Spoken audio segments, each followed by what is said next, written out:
They called her a troublemaker. They labeled her a nuisance. They slapped her with fines, doubled them when she protested, and installed cameras aimed directly at her windows. But Emily Sanders was no criminal. She was just working remotely, trying to make a living from her own home. HOA President Karen Brooks watched smugly as Emily pulled another bright yellow violation notice from her door. Karen's eyes gleamed with satisfaction. "You're not above the rules," she had sneered. "If you don't like it, maybe you should live somewhere else." It wasn't just about the money. It was about control, power, and humiliation. Karen was abusing her authority to crush anyone who challenged her, and she believed she was untouchable.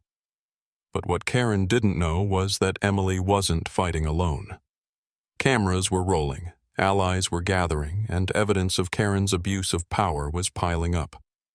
Karen thought she was safe. She thought her title made her invincible.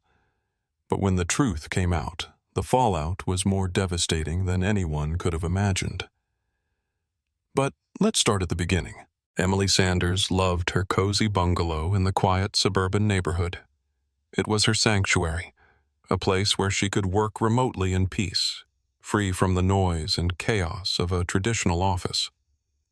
She cherished her home office, decorated with potted plants and soft fairy lights, where she held Zoom meetings and brainstormed marketing campaigns. Life was good. At least it was until the Homeowners Association, HOA, took over, led by Karen Brooks, a woman notorious for her rigid rules and relentless power trips. One morning, Emily stepped outside to retrieve her mail, feeling the crisp morning breeze and enjoying the serenity of her little street. But her heart sank when she saw the official-looking envelope with bold letters. Notice of violation. She ripped it open, her eyes widening as she read the accusation. Running a business from home, followed by a $500 fine. Her stomach churned. What business? She wasn't running a shop or holding public meetings. She was just working remotely, like millions of others. She stared at her laptop inside the window, now feeling like it was incriminating evidence.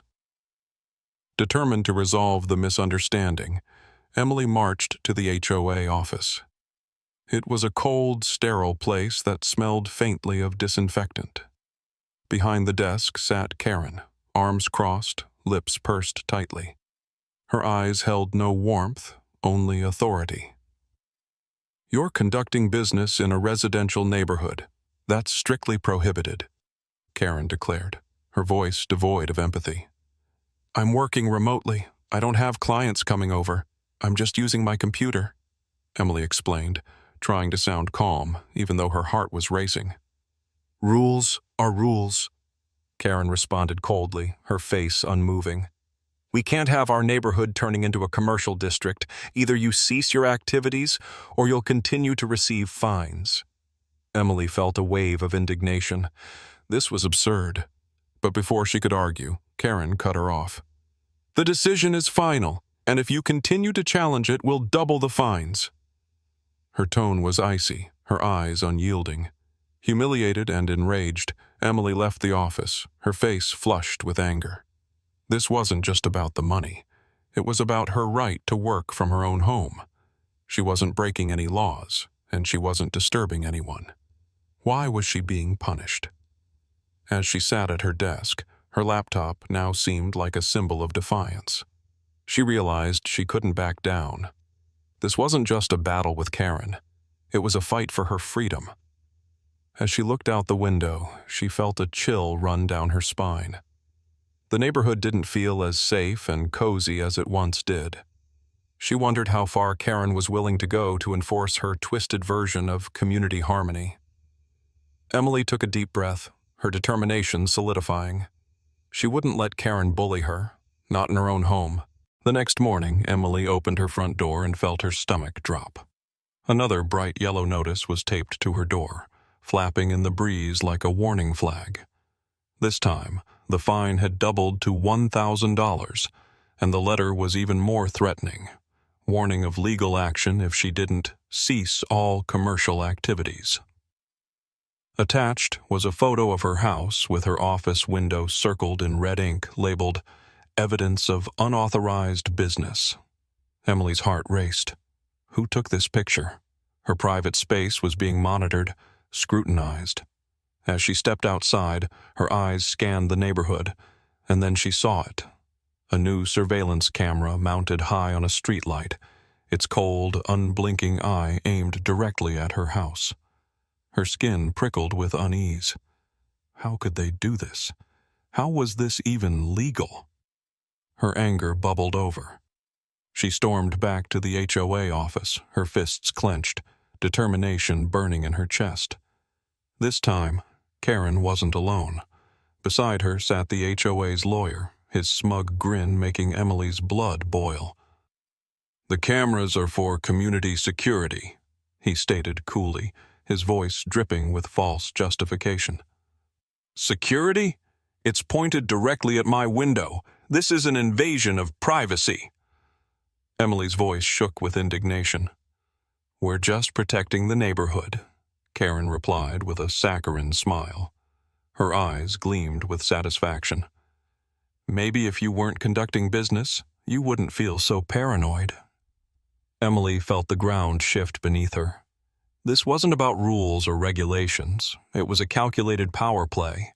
Karen was using the HOA's authority to harass her, to intimidate her into submission. Emily realized then that playing by the rules wouldn't work. She needed allies. She needed evidence. She started knocking on doors, talking to neighbors. It didn't take long to find others who were targeted too. Tom, a retired consultant, and Lisa, a stay-at-home mom who freelanced online. They had received similar notices, but fear of retaliation kept them quiet. With Emily's encouragement, they agreed to fight back.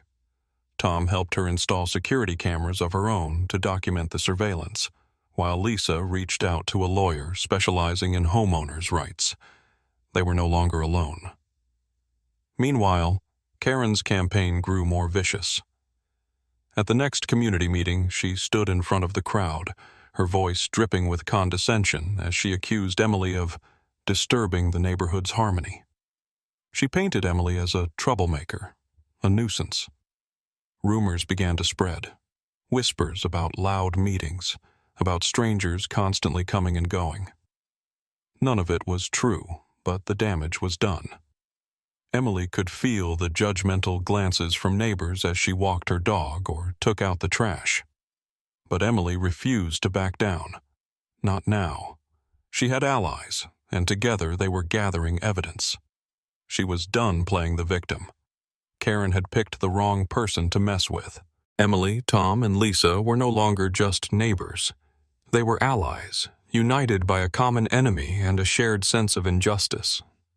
Their homes had become command centers, filled with notebooks, printouts, and laptops displaying surveillance footage. Determined to expose Karen's abuse of power, they meticulously documented every detail. Emily's new security cameras captured damning evidence. Karen's assistant, lurking near her property, adjusting the angle of the HOA's surveillance camera to peer directly into her office window. One evening, they even recorded him taking pictures through her window, a blatant invasion of privacy that made Emily's skin crawl. It was no longer just about the fines. It was about the violation of her personal space, her sanctuary. Lisa's lawyer confirmed their suspicions. Karen's actions were illegal. Not only were the surveillance cameras invasive, but the fines themselves were baseless. A thorough examination of the HOA's bylaws revealed that there was no rule against remote work. Karen had been exploiting a gray area to target residents she personally disliked. This wasn't about preserving the neighborhood's harmony. It was a vendetta. Emily felt a wave of anger and resolve. Karen had crossed a line, and now she was going to face the consequences. Realizing they needed more than just evidence, they needed public support. Emily and her allies decided to go public. Lisa reached out to a local news station, and soon a reporter was standing on Emily's front lawn, microphone in hand, broadcasting the story of how the HOA was spying on homeowners and issuing fraudulent fines. The segment went viral. Social media exploded with outrage, and public opinion turned against Karen. It was a small victory, but a powerful one. People were talking, and Karen's reputation was taking a hit. But Karen wasn't going down without a fight. Under mounting pressure, she retaliated with more fines, even threatening Emily with a defamation lawsuit, claiming she was tarnishing the HOA's good name. The audacity made Emily's blood boil. Karen had spied on her, violated her privacy, and spread lies about her. Yet she dared to play the victim? It only strengthened Emily's resolve. The next blow came when Emily's cameras captured Karen's assistant tampering with her mail and posting fake violation notices on her door. It was all caught on tape, undeniable evidence of harassment. But the most shocking discovery came from Tom's surveillance footage. Late one night, his cameras captured a secret meeting at Karen's house. There, she was heard plotting to cleanse the neighborhood of undesirables, specifically remote workers and anyone who challenged her authority. Emily felt a chill run down her spine. This was no longer about HOA rules. This was about power, control, and Karen's twisted sense of superiority. With a mountain of evidence and a surge of community support, Emily's lawyer filed a lawsuit against the HOA for harassment, invasion of privacy, and abuse of power. News of the lawsuit spread like wildfire, drawing even more attention. Other neighbors came forward with their own horror stories of Karen's bullying tactics and fabricated fines. Her empire was crumbling, and she knew it. Emily stood on her porch one evening, looking out at her neighborhood with a sense of hope she hadn't felt in weeks. She was no longer alone. She was no longer a victim. She was fighting back, and she was winning. The courtroom buzzed with anticipation.